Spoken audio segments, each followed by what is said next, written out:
We are live. There's that awkwardness the first time you go live on a new platform and you're like, what am I doing? What is this thing? Totally impromptu decided to go live today.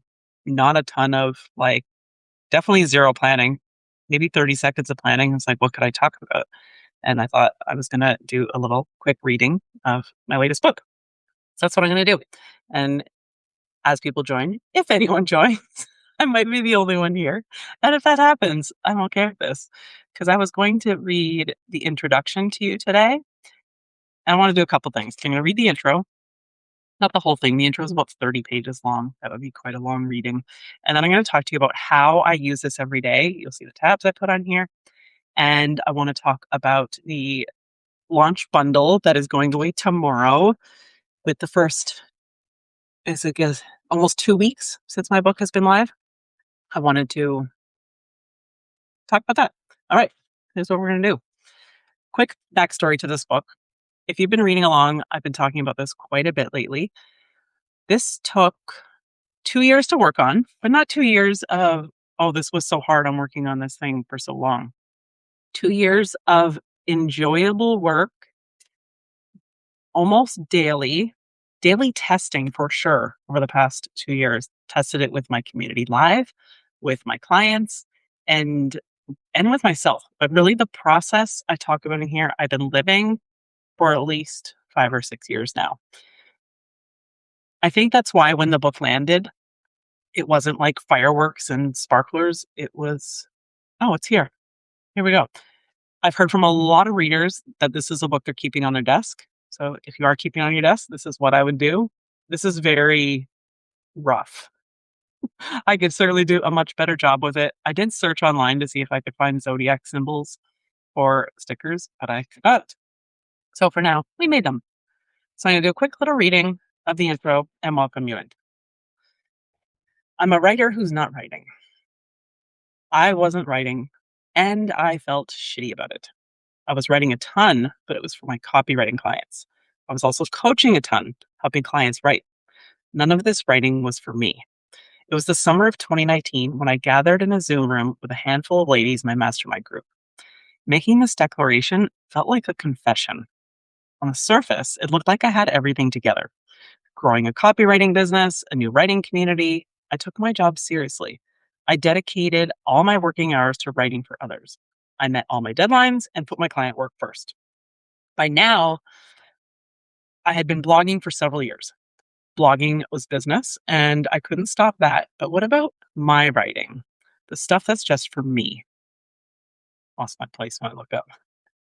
The sentences that swirl in my mind in the middle of the night. Almost 2 years earlier, I dedicated the whole month of November 2017 to writing my second book. The first was a 50-page mini book I muscled my way through in 3 months. I took part in a 30-day writing challenge called National Novel Writing Month, NaNoWriMo. Let me know if you've done it, where the goal is to write 50,000 words in 30 days. I did it, then I didn't want to touch it. After letting it collect dust for a year, I picked it back up in November 2018 and completed a thorough round of edits. But the editing felt forced, like I was only rearranging words on a page, racing toward a finish line I couldn't see. Many of the words didn't mean anything. What even was this thing? Certainly not a book I'd be proud to put my name on. The project gained a spark of new life after, unprompted, a clairvoyant told me my book wasn't a self-development book as I thought. It was a memoir. I started making changes here and there, excuse me, in the manuscript to bring it to a place that felt whole and complete. But still, I was mostly ignoring my book, working on it sparingly. What kind of coach am I if I can't finish my own book? I felt totally misaligned, like I shouldn't be giving anyone writing advice. Yes, I was putting their content first as a copywriter, but as an aspiring author, how could I call myself a writer if I was ignoring my own book? The truth was, I was thinking about writing way more than I was actually writing, and it sucked. For months leading up to this point, getting any words out for my own projects felt painful, slow, and tedious.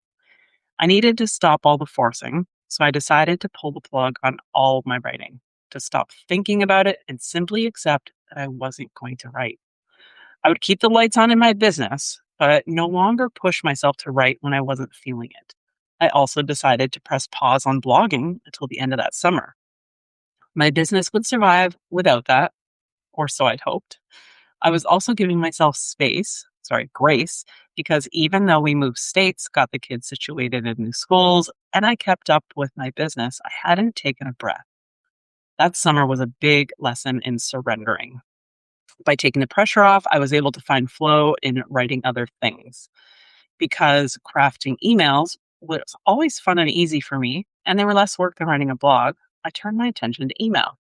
And instead of continuing to feel shitty about my writing slump, I enjoyed focusing on emails. And the work I did with my coach, I got clear on my personal and business values. It turned out that to align with those values, my writing had to go back to the top of the list, and we agreed to commit 3 hours a week to my book project. 3 hours was a container, a guardrail, and it was the commitment I stuck to. On days when my book writing time was cut short, I'd schedule it on my calendar and make it up later in the week. Eventually, I finished the book and published it in April 2021. But for most of that project, the writing didn't feel good. I was frustrated with life, blaming everyone and everything around me for why the book still wasn't finished. But really, it was all me. Shortly before publishing the book, I discovered information about aligning my work and life with my menstrual cycle, which has 4 phases that correspond to the phases of the moon. At first, I simply paid attention to what was happening with my energy, and later to the moon. After a few months of being in that awareness, I started syncing my writing, living, food, and movement with the moon cycle, and it clicked for me. Everything felt easier when I allowed myself to flow. Suddenly, it made sense why I didn't want to write that summer. I didn't need a psychic to tell me that I didn't need to write what my soul wanted to write. What I realized is that I knew what to do, but I was missing the structure I needed to work with as I wrote. Later that year, in alignment with the moon, I wrote my third book, Intuitive Writing. Huge weight had been lifted from my chest. The writing flowed, and it was actually easy. So easy, I wondered if I was doing something wrong instead of ignoring my first draft for a year like I had last time. I paused only a few weeks and was excited to get back into it. In short, I was flowing, not forcing. And here's the kicker: it actually improved my business. Better clients showed up, bigger projects landed in my lap. We started homeschooling the kids when they were entering 5th and 9th grades. And the only thing I changed was my energy, which sounds like a small thing, but it's really everything. By putting my writing first, I was sending strong messages to myself. Here's the 4 messages. I'm important. It's safe to be seen. I show up and serve better when I put myself and my values first, or my work matters. Now, writing is like breathing. My writing projects come first, always. So that's the only personal story that appears in the book. Next in here, I talk about astrology as a writing tool. I talk about answering some questions like, is it okay to use astrology if I believe in God? Yes. Yes.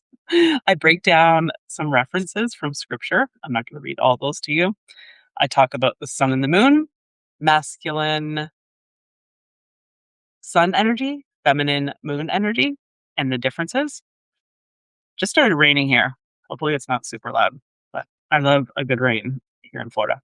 I talked about how the moon corresponds to each season, and a menstrual phase. Overview of the moons, how to choose what to write. Like if you're one of those people that says, I have so many ideas, I have a course, I have all these things I want to create, what should I write? I hope you answered that question.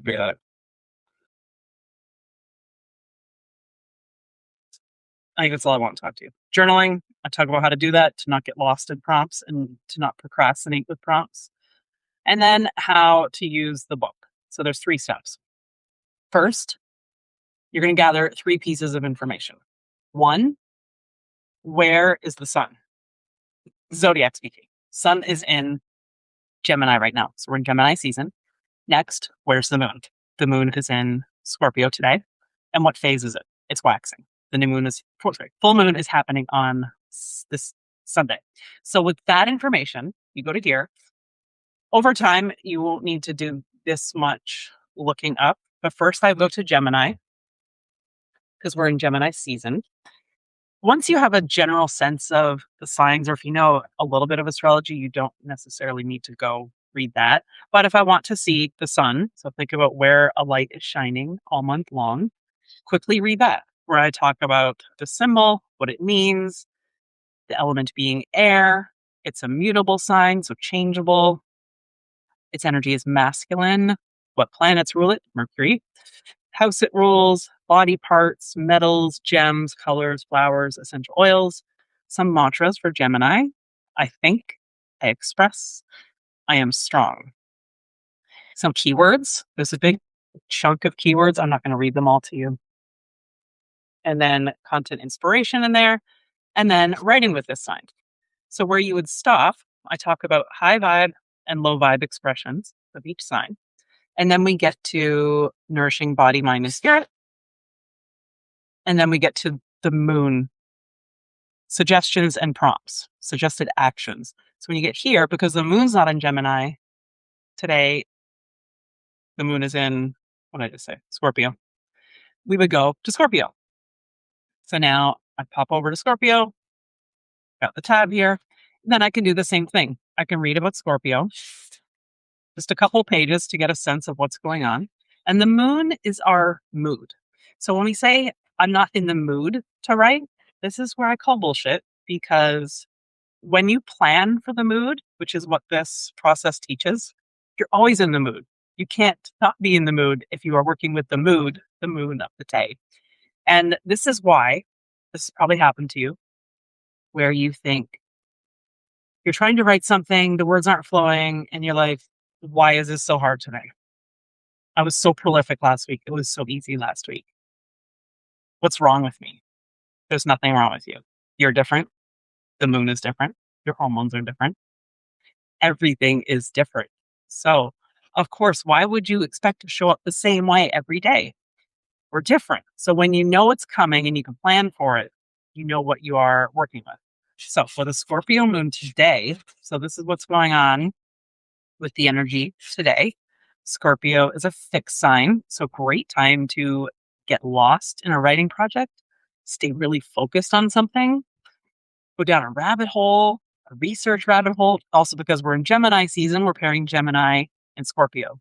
Get curious, have conversations about these things. Scorpio is a water sign, deep, still water. What else do we want to look at? This Scorpio.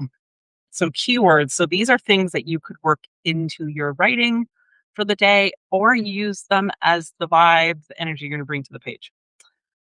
Charisma, comeback, commit, death, deep, destiny, determined, essence, faith, intense. I'm just reading some select keywords. Money, mysterious, passion, private. You may have noticed the past couple days, you may have felt more private. Didn't want to be on a bunch of Zoom calls or chatting and being out there. Truth, uncompromising, unshakable value. So then you can get to know Scorpio. And then when you're writing, we're in a waxing moon. So we'll go to that section where there are a list of suggestions and then some prompts if you need them. You don't have to use writing prompts. They're helpful to get you going. They're like a spark. And then once you get that momentum going, just go, just write. They're designed to help you launch, not to be something that you need to constantly rely on. So, waxing moon actions, some suggestions for today. Make time on your calendar for deep focus. Flow with the writing that feels more passionate, where you can find richer depth. As you're writing, feel your body as you release the words. If you sense you're forcing the words, imagine a deep, quiet lake and notice how the water moves. Write like that water. Schedule conversations with people in adjacent industries or similar interests. Do the emotional writing that takes courage to come to the page in a fast, focused, and surrendered draft. If you write with lots of emotion, let it come out. No holding back. This is the time for fast drafts without judging. You'll reel it in and ground the writing later. Don't worry about the state it's in. Your job is only to show up and let the words flow. So if you need some prompts for today, let me read a couple. I'm hesitant about writing this. I have some worries this is going to be too much, and I let them go. I have fear around sharing about. When I lose track of time, 5 things I love doing that I could do for hours. And can I schedule one of these things to happen this week? I didn't expect this. I might be trying to control the process here. I notice where I'm trying to control my reader, my comeback, and my rebirth. So that's it.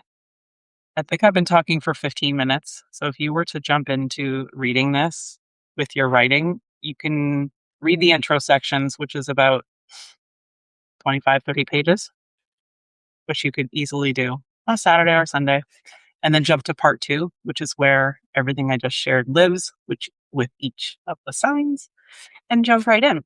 Other thing I want to talk about is the launch bonus bundle. It's going away tomorrow. Let me share my screen to see if this works. Screen sharing. Okay. I think you're seeing my screen. Here it is. So if you've ordered already, go ahead and fill out the form so that you can get to bonuses. I started creating some of them already. I'll let you know a little bit more about those. So whether you've ordered on Kindle or paperback, doesn't matter. You still get the bonus. So this is some generous reviews already rolling in, which are just so amazing. So if you had read the book already, please leave a review. They truly are everything to a self-published author. There are 480 prompts in here total. So you could absolutely use this every single day for a year, more than a year. So here are the bonuses. You get the June lunar writing calendar. I created this the other day. It's really fun. It fits on 2 pages. It has a snapshot of where the moon is, the phase, the signs, and an intention for each day of the month. So you can use that paired with the book, use it instead of the book, use it to go deeper, but it'll also give you an insight into where the sun and moon are at the moment. 10 bonus moon prompts for your sign. These were so fun to write. I had way too much fun doing this. I love writing prompts. I don't know if that's weird. Anyway, I love doing it. So you will get that. And if you don't have your moon sign, I give you a quick guide on how to do that. Also, the surrendered first draft guide. So I don't know if you've ever heard about the term shitty first draft, the SFD. I don't believe in that. I don't think our first draft or yours or anybody's is crap, garbage, ugly, bad. Do not use those words to describe your writing ever, no matter what. It is projecting negative energy onto your words, and that is not useful. It's not useful for you, for your writing. And think about the energy of those words going out into the world about your writing project. No, we don't do that. So we call it a surrendered first draft. Surrendered doesn't mean I'm waving the white flag, I give up. Surrendered is I am fully relaxed. I'm calm. I'm present. I'm in my body. I'm feeling my hand on the desk, feeling my feet on the floor. I'm co-creating with God. This is what's coming through and allowing. It's like you're downloading the information. Really, it's getting out of your own way. I've heard a lot of my students describe it as that. So I'm going to expand on that method, give you an audio to support you with that, and another audio to help you find your writing rhythm. So it'll be a guide so you can pick up the book and start writing with it right away. And finally, a private live Q&A with me. This will be on Zoom. It's happening Tuesday, June 2nd at 2 o'clock Eastern, where you can ask anything you want. So go ahead and click this wherever you ordered it, drop your receipt number in there, and then you will get all the things, all the bonuses, the bundle by June 1st. All right, let me stop sharing for a second. I don't know if I'm sharing anymore. I don't think I am. No, I'm good. Thank you for coming on this first live. This was fun. Hopefully it worked and there's audio. People could hear me. But I look forward to hearing what you're thinking about the book, how you're using it. I'd love to see it, share it, and I look forward to talking with you at the private Q&A on Tuesday. See ya.